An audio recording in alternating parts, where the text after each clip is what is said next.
한번 따라 하시죠. 광야의 임마누엘.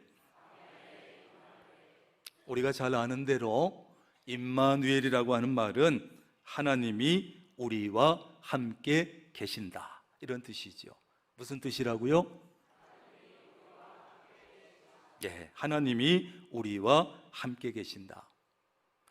네 글자밖에 되지 않는 임마누엘은 우리 그리스도인의 인생살이 신앙생활에서 굉장히 중요한 핵심입니다. 하나님이 함께 하시느냐? 그렇다면 과연 하나님은 언제부터 우리와 함께 하셨으며 또 하나님은 앞으로 언제까지 우리와 함께 하실까요? 하나님께서 인간을 만드셨는데 그때 다른 피조물이나 다른 동물들과는 다르게 만드셨어요. 언뜻 보면 사람과 동물은 같은 날에 만들어졌고 같은 재료, 흙으로 만들었는데 그러면서도 아주 다른 차원으로 만드신 것은 특별히 인간을 만드실 때는 하나님의 형상을 따라 만드셨고 생기를 불어 넣으셨고 영혼을 주셨다는 사실이에요. 이것은 다른 어떤 피조물, 어떤 동물들에게도 적용하지 않은 창조입니다. 그러니 여러분 생각해 보세요. 하나님께서 보시기에 인간이란 존재가 얼마나 귀하고 얼마나 사랑스럽겠어요. 여러분 여러 자녀를 낳아서 기른 텐데 그 자녀를 낳았을 때 나와 똑 닮은 녀석이 있어. 나하고 판박이처럼 닮은 녀석이 있어. 그러면 왠지 모르게 여러 자녀 중에서 애착이 가는 거예요. 어쩜 나하고 저렇게 닮았냐, 저놈 자식은. 그런데 하나님의 입장에서 보세요. 하나님의 형상을 꼭 닮은 이 존재가 생겨났으니 하나님 보시기에 얼마나 귀하며 얼마나 사랑스럽겠어요. 그야말로 눈에 넣어도 아프지 않을 인간이에요. 그래서 하나님은 인간으로 하여금 자, 그럼 너희들이 모든 생물을 다스리거라, 정복하거라, 생육하거라, 번성하거라, 복을 있는 복 없는 복 다 찾아서 주신 것이에요. 너무 이쁘니까. 하나님은 인간을 만드신 이후부터 지금까지 언제 어디서나 어떤 상황에서나 우리와 함께하기를 원하시고, 그리고 실제로 말만 아니라 실제로 언제 어디서나 어떤 상황에서나 변함없이 우리와 함께 하시는 줄로 믿습니다. 어느 목사님의 아들이 있었는데요, 이 목사님의 아들이 불의의 사고로 세상을 떠나버렸어요. 목사님 마음이 어떻겠어요? 이 목사님은 아들의 장례식을 정신없이 겨우겨우 장례식을 힘겹게 마쳤지만 목회가 완전히 무너졌어요. 기도도 되지 아니하고요, 기도가 할 수 없고요, 신방도 할 수 없었고요, 상담도 할 수 없었고요, 성도들 앞에 설교도 할 수가 없었어요. 성도들의 얼굴을 쳐다볼 수가 없는 거예요. 그러던 어느 날 눈물을 흘리며 하나님을 부르짖으며 간절히 기도하고 있었습니다. 창밖에는 눈이 조용히 내리고 있었고 그 눈을 바라보는 가운데 마음 깊은 곳에 하나님의 임재가, 하나님이 함께 하심을 강하게 느껴지는 거예요. 내가 너와 함께하고 있다. 내가 너와 함께하고 있다. 이후 예배 때보다 눈치가 좀 없는 것 같아요. 그때는 금방 한 번에 나오더라고. 내가 너와 함께 있다, 이렇게 말씀하시는 거예요. 여러분, 어찌 보면 별거 아닌 같은 이 한마디의 말씀이, 그 한마디가 목사님의 그 모든 상처를 싸매었고 다시 일어서서 목회할 수 있는 힘이 되었다는 거예요. 그렇습니다. 이 임마누엘은 우리의 인생의 절정기, 내 인생 잘 나갈 때뿐만이 아니라 인생의 어두운 골짜기에서도 유효한 하나님의 약속인 줄로 믿습니다. 그 약속이 있어서 우리는 크나큰 슬픔 속에서도, 크나큰 상처 속에서도 위로를 경험할 수 있는 것입니다. 하나님은 우리가 평안할 때만이 아니라 절망의 자리에 있을 때도 우리와 함께 하십니다. 하나님은 우리가 모든 것을 잘할 때도 함께 하시지만 때로 우리가 실수하고 곁길로 가고 잘못할 때도 함께 하시는 줄로 믿습니다. 하나님은 우리와 언제나 함께 하시고 영원히 함께 하실 것입니다. 그래서 하나님의 함께 하심은 죽음을 눈앞에 둔 상황에서도 우리의 마음속에 평안을 주는 거예요. 근데 우리는 어때요?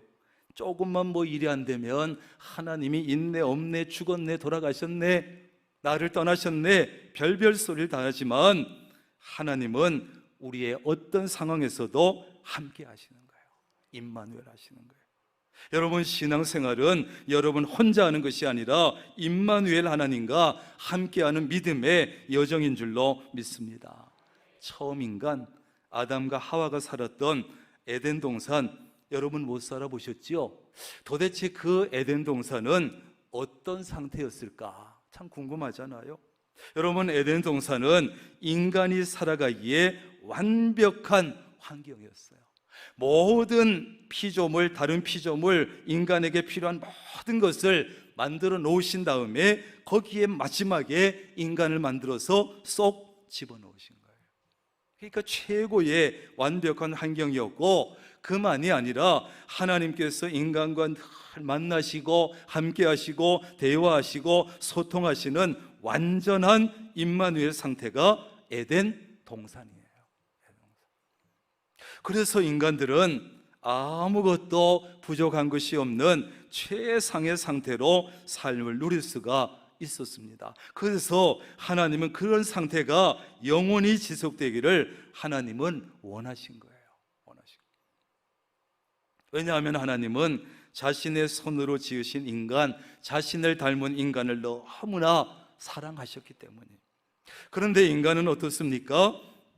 그 완전한 삶의 상태, 완전한 임마누엘 상태를 계속 유지해 나가지를 못했어요. 왜? 하나님의 말씀에 불순종하고 죄를 지었어요. 다른 것을 다 허락해 주시고 딱 한 가지만 조심해라 했지만 그 말씀조차 지키지 않아 하나님과의 관계가 단절되어 버렸어요. 여러분, 인간의 죄의 결과 중에 가장 비참한 것은 벌금을 내는 것이 아닙니다. 감옥에 가는 것이 아닙니다. 무엇보다 하나님과의 관계가 단절되는 것이, 이것이 죄를 지은 인간의 가장 큰 불행이에요. 가장 큰 불행이 뭐라고요? 하나님과의 관계가 단절되는 거예요. 왜? 이 인간이 하나님과의 관계가 단절되는 순간 인간은 끊임없이 죄책감에 시달리게 되고 끊임없이 불안감에 시달리게 되고 끊임없이 두려워지기 때문에 가장 큰 불행이에요. 하나님과 인간의 단절은 여러분, 인간에게도 큰 고통이지만 하나님에게도 굉장히 마음 아픈 일입니다. 어쩌면 우리보다 하나님의 마음이 더 아프고 고통스러우셨을 거예요. 하나님은 야곱의 족속이, 야곱의 가족이 애굽으로 이주할 때도 함께 하셨고 그들이 애굽에서 노예살이 할 때도 함께 하셨어요. 그들은 어떤 생각했겠어요?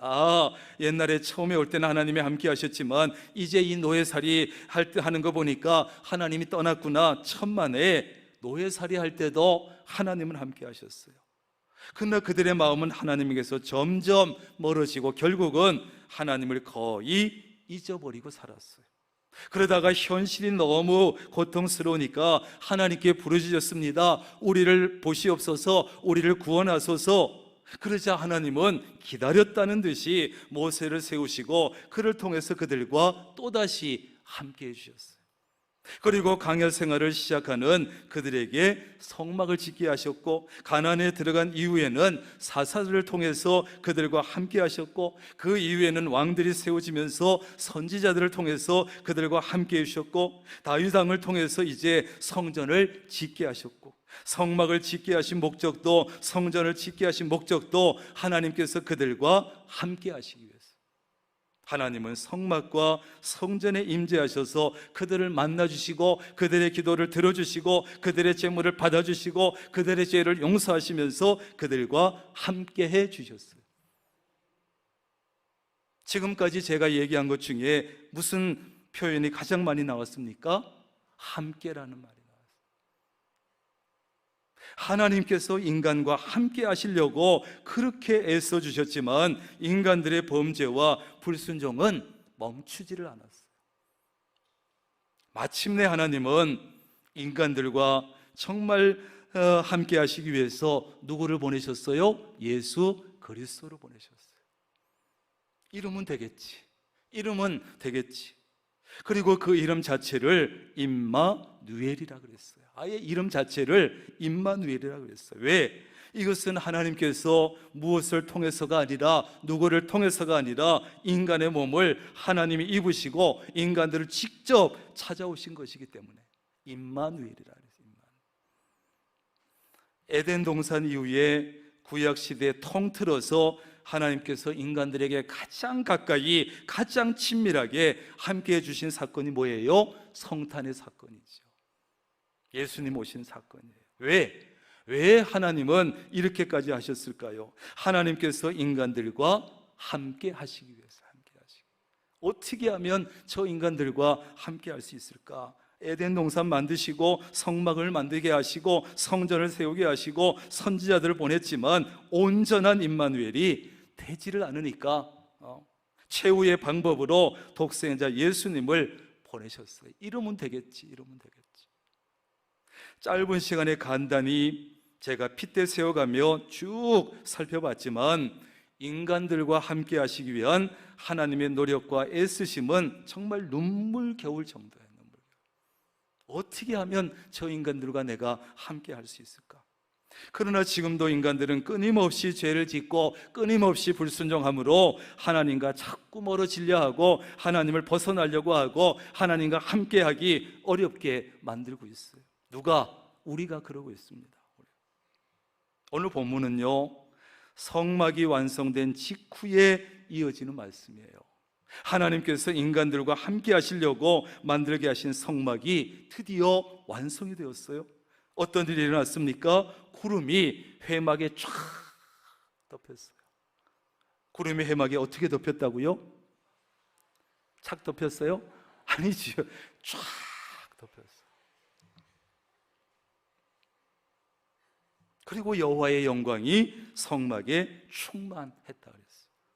여러분, 성경 속에서 구름은요, 종종 하나님의 임재를 나타내는 상징으로 나타났어요. 내가 너희와 함께한다, 구름으로. 여러분, 성막이 완성되자 비로소 하나님께서 그들과 함께 하신다는 것을 눈으로 볼 수 있게 해줬어요. 볼 수 있게. 왜? 인간은 보지 못하면 안 믿으니까. 하나님께서 자기 백성을 만나시기 위해서 오셨다는 것을 눈으로 보여주셨습니다. 그래서 성막이라는 표현 대신에 회막, 만남의 장막이라는 표현을 사용했어요. 그 다음에 여호와의 영광이 성막에 충만했다. 아마 하나님의 영광은 여러분 성막 안과 밖에 가득 찬 구름 속에서 굉장히 밝은 빛의 형태로 나타났을 거예요. 이것은 하나님께서 그들을 인정하시고 기뻐하셨다는 거예요. 내 명령대로 성막 지은 것도 인정하고, 내가 이제 공식적으로 정말 너희를 내 백성으로 인정하고 너희들은 내 기뻐하는 자녀라는 것을 인정하신 거예요.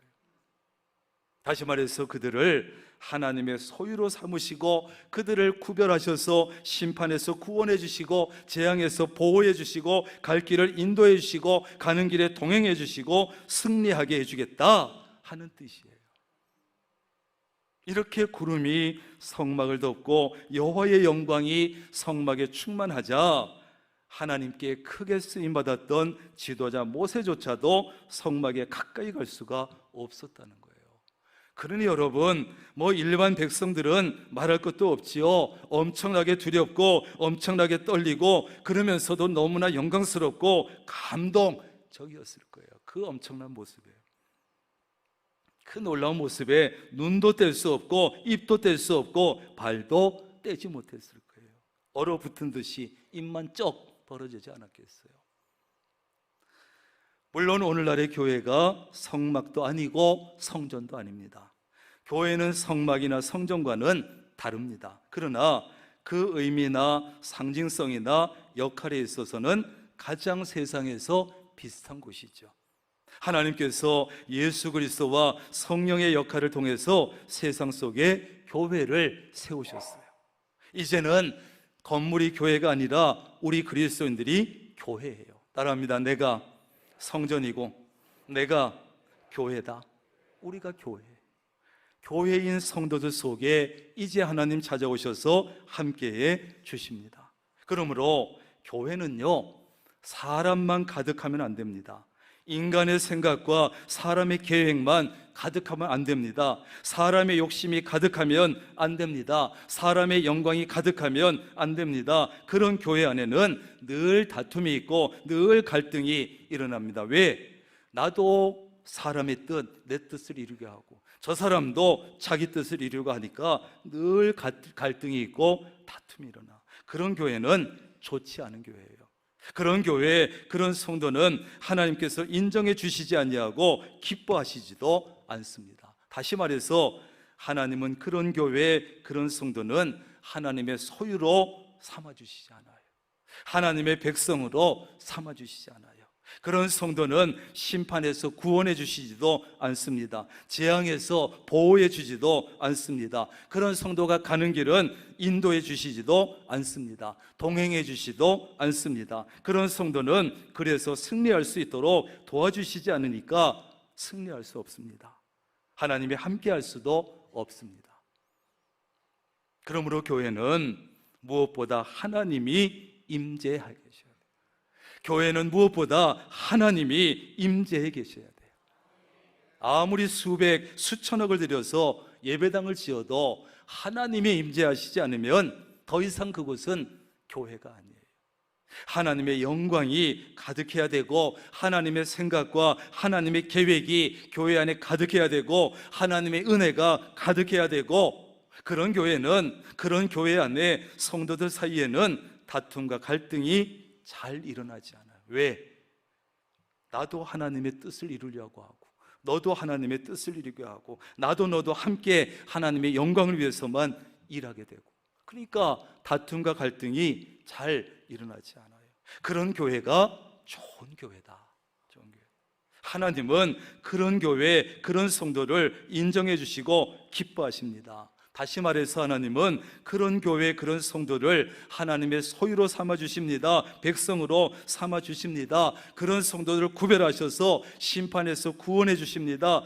그런 성도를 재앙에서 보호해 주십니다. 그런 성도의 갈 길을 인도해 주십니다. 그 성도가 가는 길에 동행해 주십니다. 그런 성도가 승리할 수 있도록 도와 주십니다. 그게 교회예요. 여러분의 삶이 우리 교회가 그런 교회, 그런 성도가 되기를 바랍니다. 그게 진짜 성도고 교회예요. 38절입니다. 낮에는 여호와의 구름이 성막 위에 있고 밤에는 불이 그 구름 가운데 있음을 이스라엘의 온 족속이 그 모든 행진하는 길에서 그들의 눈으로 보았더라. 이렇게 말하고 있어요.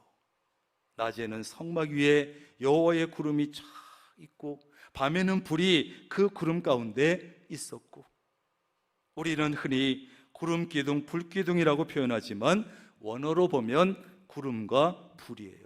어쨌든 무더운 그 낮에는 구름으로 그늘을 만들어서 더위를 막아주시고 일교차가 커서 추워지는 광야에 밤이 되면 불로 따뜻하게 해주시고 냉난방, 전자동 냉난방 시설 이런 것을 보면 하나님께서 그들을 얼마나 섬세하게 돌보셨는지 알 수 있어요. 이것은 하나님의 놀라운 사랑의 표현입니다. 그렇게 해서 하나님이 그곳에 그들과 함께 하심을 상징적으로 보여주셨어요. 광야의 임마누엘이죠. 그것을 이스라엘 모든 백성이 광야에서 광야길을 걸어가면서 자기들 눈으로 직접 봤다는 거예요. 구름을 통해서 하나님의 함께 하심과 하나님의 동행하심을 눈으로 보면서 체험했다는 거예요. 그것은 앞으로 이어지는 끝없는 광야 생활 여정을 거쳐야 될 이스라엘 백성에게는 어떻습니까? 은혜와 위로의 징표가 되는 거죠.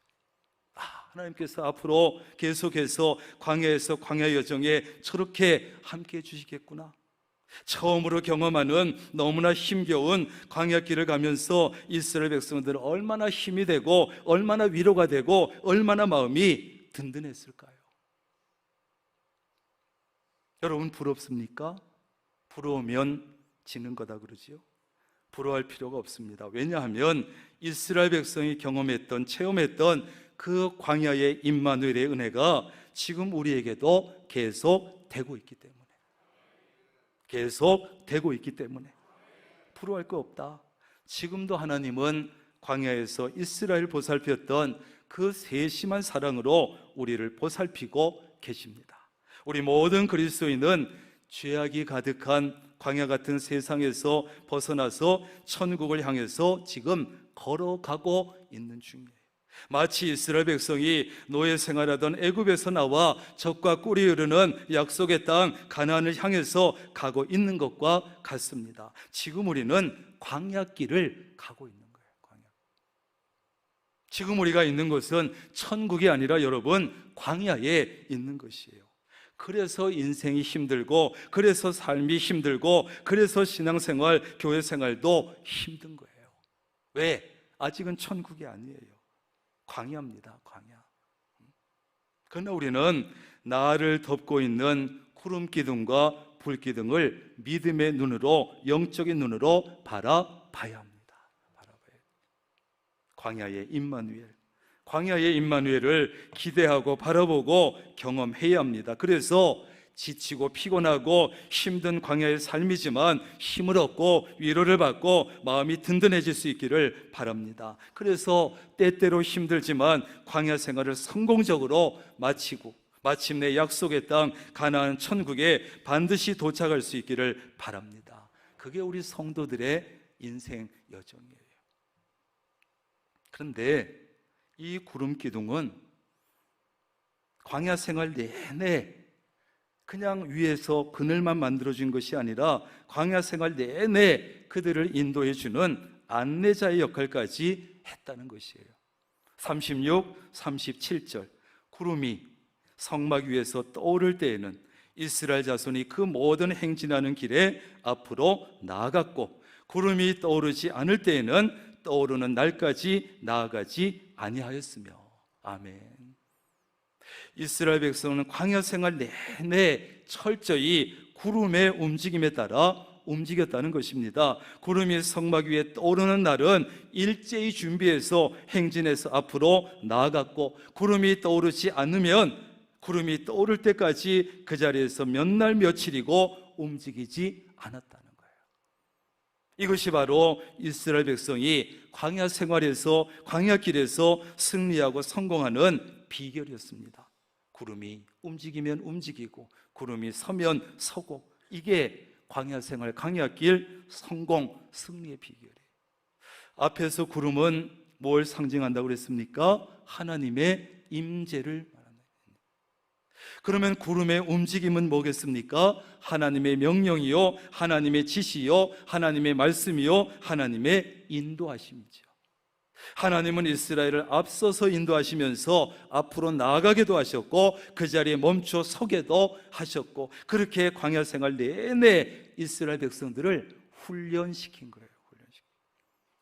그러므로 이스라엘은 하나님만 따라가야 했고 결코 하나님보다 앞서서 나아갈 수 없었습니다. 여러분, 이것이 바로 우리가 광야 같은 인생에서, 광야길 같은 신앙생활에서 승리할 수 있는, 성공할 수 있는 비결인 줄로 믿습니다. 가라 하면 가고, 서라 하면 서고, 하라 하면 하고, 하지 말라 하면 하지 않는 거예요. 따라서 오늘날 우리도 이 광야 같은 나그네 인생길에서 나의 의지, 나의 노력, 나의 지식, 나의 능력 그것만 믿어서는 안 된다는 말씀이에요. 그것만 의지하고 그것만 따라가서는 안 됩니다. 그런 것들보다는 영적인 구름인 하나님의 뒤를 따라가야 돼요. 하나님의 뒤를 따라가야 합니다. 하나님보다 앞서지 말아야 합니다. 하나님의 뒤만 따라가는 거예요. 하나님의 말씀에 근거해서 하나님의 뜻을 따라가고, 말씀에 근거해서 하나님의 인도하심을 따라가고, 보이지 않는 또 하나 영적인 구름이신 성령의 인도하심을 따라가는 거예요. 그게 광야에서 승리할 수 있는 비결이니까. 여러분, 광야에는요, 물도 없고 음식도 없고 농사 지을 수도 없고 길도 없고 방향도 알기 어려워요. 옛날에 이스라엘에 제가 갔을 때 이제 유대 남쪽 가면 광야, 유대 광야가 쫙 있어요. 그 유대 광야를 버스로 지나가다가 잠깐 내려가지고 돌도 만져보고 풀도 만져보고 구경도 잠깐 했는데 정말 광야는 광야예요. 그런 곳에 사람이 살고 그곳에서 짐승을 키우고 하는 것이 신기할 정도예요. 신기할 정도. 그게 광야입니다. 그래서 광야 같은 세상을 살고 있는 우리에게는 누가 꼭 필요하다? 하나님이 꼭 필요하다. 우리가 하나님을 전적으로 믿고 의지할 때 하나님은 연약한 우리를 불기둥으로 보호해 주시고 구름기둥으로 인도해 주십니다. 우리는 불확실성의 시대를 살고 있어요. 무슨 시대요? 불확실성의 시대예요. 아무것도 보장된 것이 없어요. 러시아와 우크라이나는 전쟁을 계속하고 최근에는 이스라엘과 이란이 치열하게 싸우고 있고 저 전쟁이 얼마나 확전될지 아무도 알 수가 없고 경제가 어떻게 되어질지 아무도 알 수가 없어요. 어디로 가야 할지, 무엇을 해야 할지, 해야 할지, 말아야 할지 혼란스러울 때가 참 많아요. 그게 광야예요. 지금 우리가 사는 곳이 광야고 가고 있는 길이 광야 길이기 때문에 세상은 그렇습니다. 가장 확실하고 가장 믿을 수 있는 것은 하나님의 불기둥과 구름기둥밖에 없는 줄 믿습니다. 구름기둥, 불기둥은 단지 방향만 가리키는 것이 아니라 하나님이 함께 하신다는 증거가 되는 증거. 내가 너희와 함께 한다, 구름기둥. 내가 너희와 함께 가고 있다, 불기둥, 징표. 여러분, 하나님의 백성은 나아가느냐 머무느냐, 이것을 할 것이냐 말 것이냐 결정할 때마다 무엇보다 하나님이 함께 하시는가 함께 하지 않는가, 하나님이 기뻐하시는가 기뻐하지 아니하시는가, 이 기준으로 결정하는 거예요. 여러분도 광야의 임마누엘 통해서 광야 생활, 광야길 성공적으로 마칠 수 있기를 주님의 이름으로 축원합니다.